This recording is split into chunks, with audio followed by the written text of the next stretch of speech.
this is Kivo Vlogs, a Filipino actor based here in Kingdom, Saudi Arabia, and welcome back to my channel. Dito na tayo sa third pair for today's video. So basically, parang sa nare-review ko, tama ang mga hula ko, no? Kung sino yung mga nanalo. I don't know kung tama. Kasi first week, 3/3, lahat ng bet ko nanalo. Sa second week, isa lang ang isa lang yung hindi ko nahulaan doon na manalo. Ngayon, third week, parang most of them na nakukuha ko. Two of them, sa first and second pair, tama ako. So, tingnan natin sa pangatlo. Tingnan natin, sino sila for today's video. Yan. Saan dalahin? Check.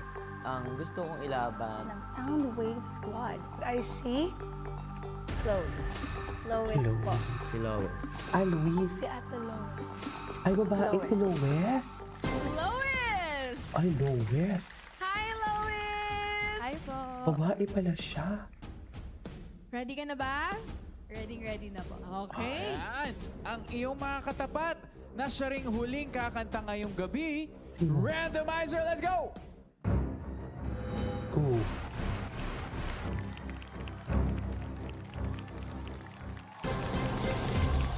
Ay, Eros! Eros. Oh my God, magaling to. Eros, Napag-uusapan to The ah. Blazing Gen Z, ikaw ang muling lalaban tonight! Diyos ko. Ang huling clash ngayong gabi, laban nila Lois at Eros sa pagbabalik ng Oh my God, The parang Clash magaling si is Eros. isa Sige nga, tingnan natin. laban sa lahat! Eto na. Sisimulan Eto na siya. natin ang Go, huling simulan mo na, clash Julie. ngayong Porkat gabi. maganda ka ngayon for today's video. Scene 1-on-1. Yes. Lois versus Eros.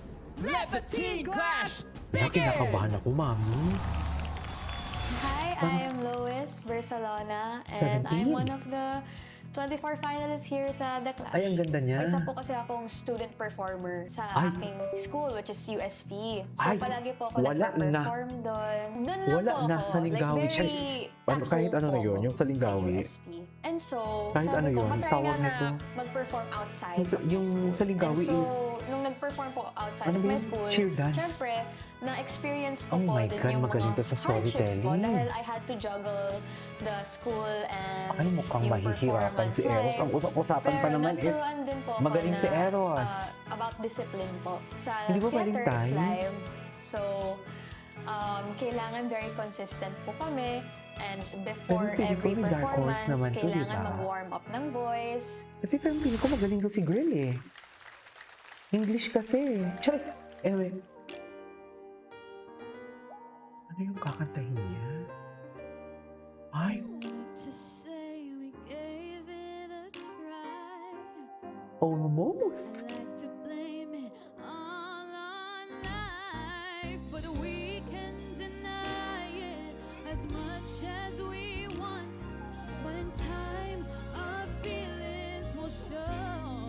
Ah.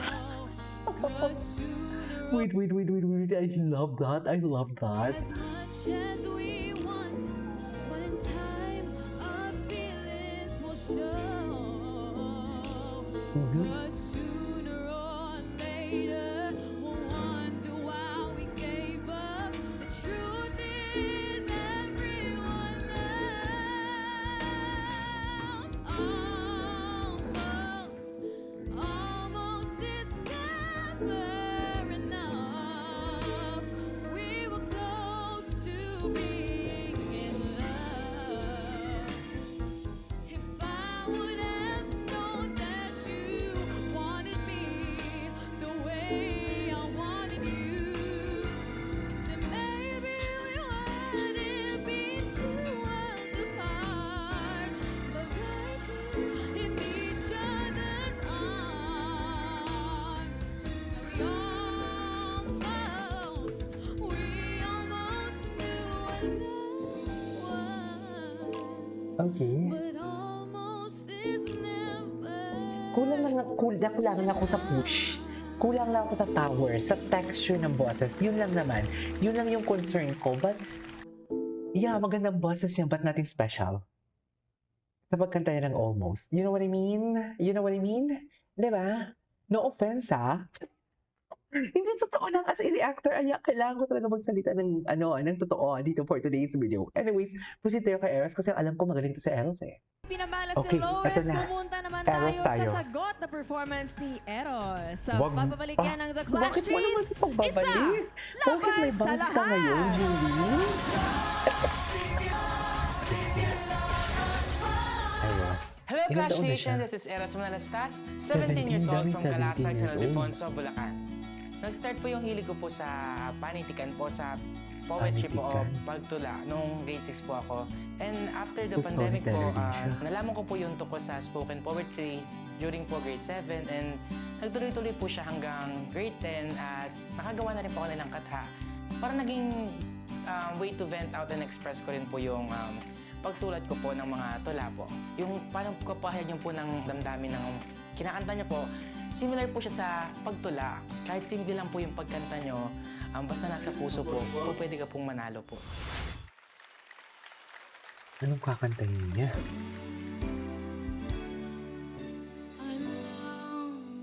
Oh my God. Okay. Eros. Okay. Ang ganda ng texture. Ito yung sinasabi ko na there is something special. Ito yun. Ito yung ibig sabihin ng katang to. Matagal na ako naghihintay. Magaling siya.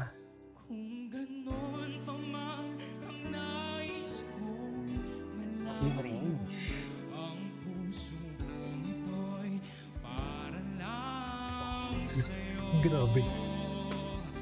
Nandito ako, umiibig sa'yo, kahit na nagdurugo ang puso.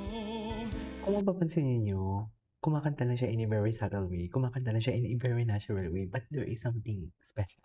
May timpla. You know what I mean?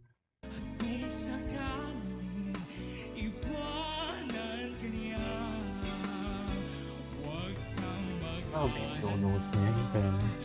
may nagmamahal sa'yo, nandito ako.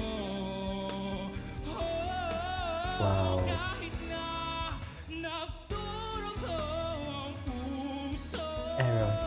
at kung sakaling iwanan ka niya, huwag May konting piyok lang dun sa part na yan. may nagmamahal sa'yo, nandito ako.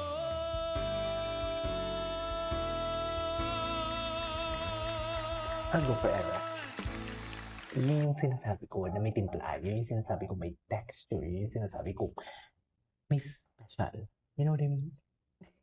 Ba yun? This part, Eros ako. Okay?